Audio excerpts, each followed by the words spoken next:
To nas vodi do Wayneovog imanja od 30.000 kvadratnih stopa u Encinu. Više od 30 godina vila Johna Wayna u Newport Beachu djelovala je kao zapečaćeni trezor hollywoodske povijesti. Nakon njegove smrti 1979. kuća je zatvorena, njegove stvari su spremljene, a stotine osobnih predmeta nestale su iz javnosti. Fotografije, pisma, kostimi, nagrade, filmski rekviziti, scenariji, namještaj, odjeća i privatne uspomene ostali su skriveni u skladištu. A onda se 2011. trezor napokon otvorio. Više od 700 predmeta iz Wayneova života i karijere predstavljeno je na aukciji, a ono što se pojavilo nije bila samo zbirka uspomena slavne osobe. Bio je to vremenski kapsulirani prikaz slave, obiteljskih napetosti, novca, bolesti, kontroverzi i složene istine o čovjeku kojeg je Amerika zvala Duke. No prije nego što su ti privatni predmeti mogli ispričati svoju priču, još jedna misterija pratila je Wayna desetljećima. Kako je jedna od najvećih hollywoodskih legendi iza sebe ostavila bogatstvo koje se činilo mnogo manjim nego što su ljudi očekivali. Bogatstvo iza legende. John Wayne preminuo je 11. lipnja 1979. u medicinskom centru UCLA nakon borbe s rakom želuca. Imao je 72 godine. Do tada je bio više od glumca. Postao je simbol čvrstoće, domoljublja, heroizma divljeg zapada i stare hollywoodske muževnosti. Ipak, kada je procijenjena njegova ostavina, mnogi su ostali iznenađeni. Wayneovo bogatstvo procijenjeno je na oko $6,85 milijuna 1979. što bi danas odgovaralo desecima milijuna. Za glumca koji je nastupio u brojnim velikim filmovima, posjedovao nekretnine, skupljao vrijedne predmete i izgradio jednu od najprepoznatljivijih slika u američkoj kinematografiji, taj iznos djelovao je neobično skromno. Ostavina je sugerirala da je velik dio njegova bogatstva već bio potrošen, prenesen, uložen ili vezan u imovinu koja nije bila u potpunosti prikazana u ostavinskom postupku. Jedan od tragova bila je njegova voljena jahta Wild Goose. Nekada je bila minolovac iz Drugog svjetskog rata prije nego što je postala Wayneovo privatno utočište.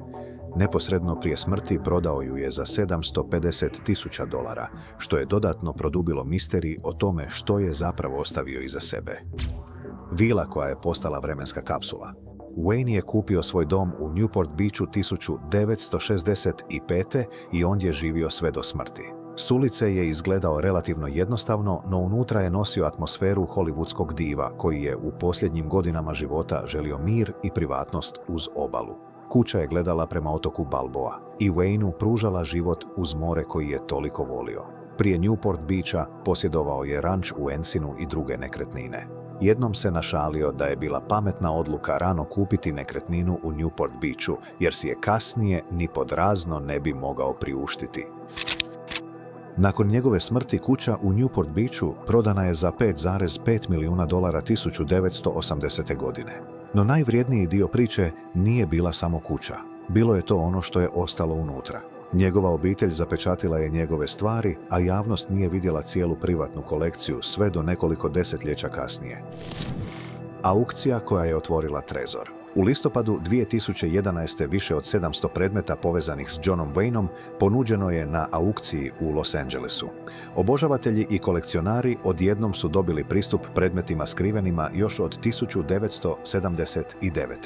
Prodaja je uključivala kostime, scenarije, nagrade, pisma, knjige, fotografije, namještaj, odjeću, rekvizite i svakodnevne predmete iz njegova doma. Neki su predmeti pokazivali kako je Wayne radio. Njegov scenarij za film The Horse Soldiers imao je presavijene stranice koje su označavale dovršene scene, otkrivajući discipliniranog glumca koji je film shvaćao kao ozbiljan posao.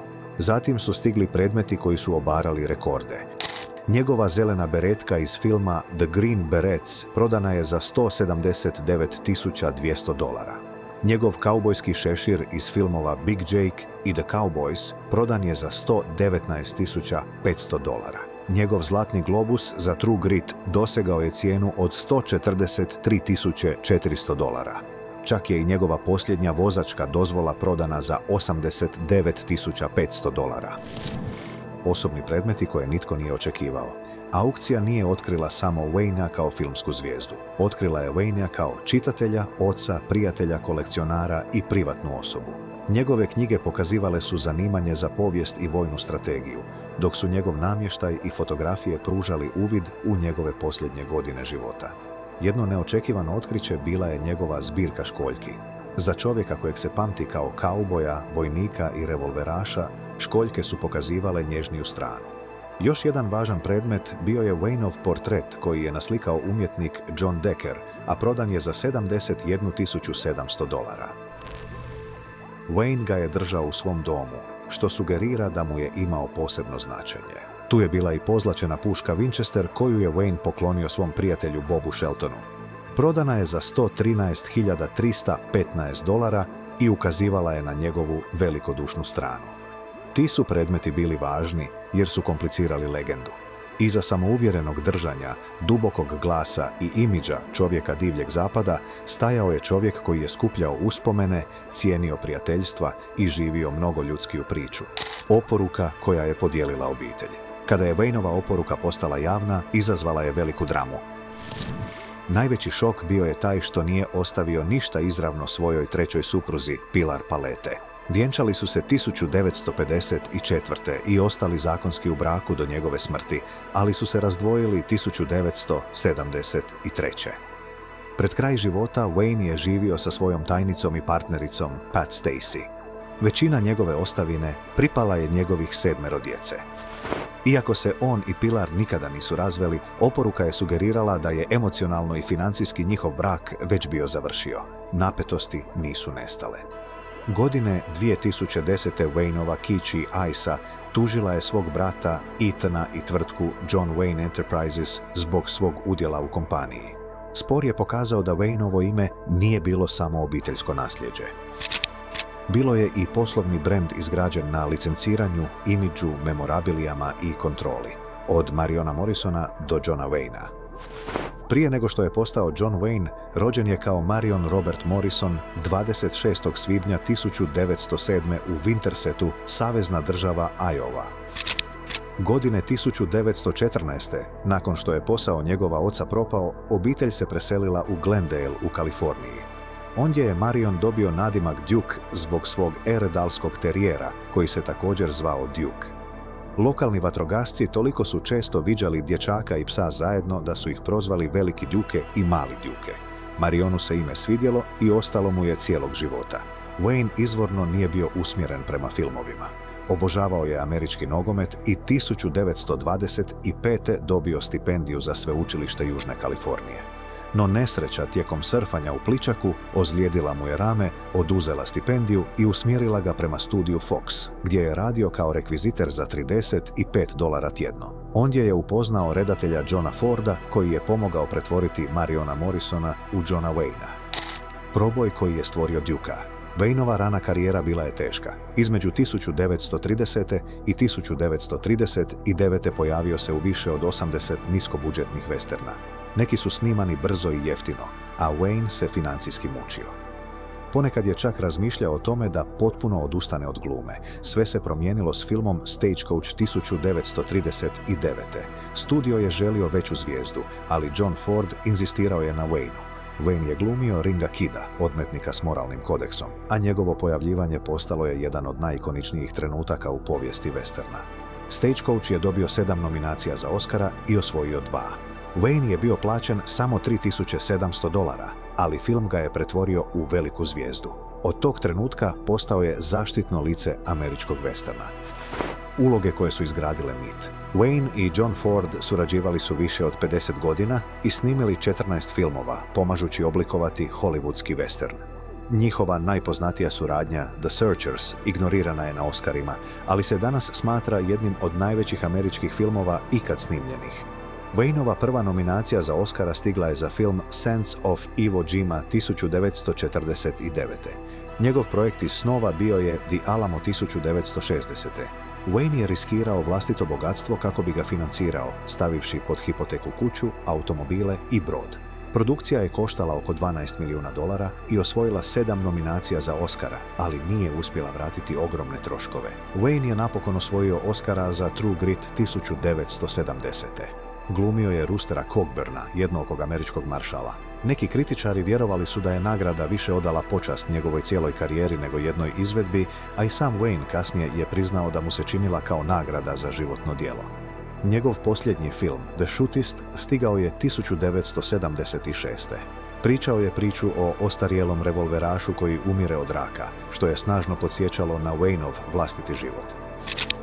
Film je djelovao kao oproštaj, čak i na kraju Wayne je štitio kodeks prema kojem je njegov filmski lik uvijek živio. Ljubav, bolest i privatna bol. Wayneov privatni život bio je ispunjen sukobima. Oženio je Josephine Saenz 1933. i dobili su 4 djece.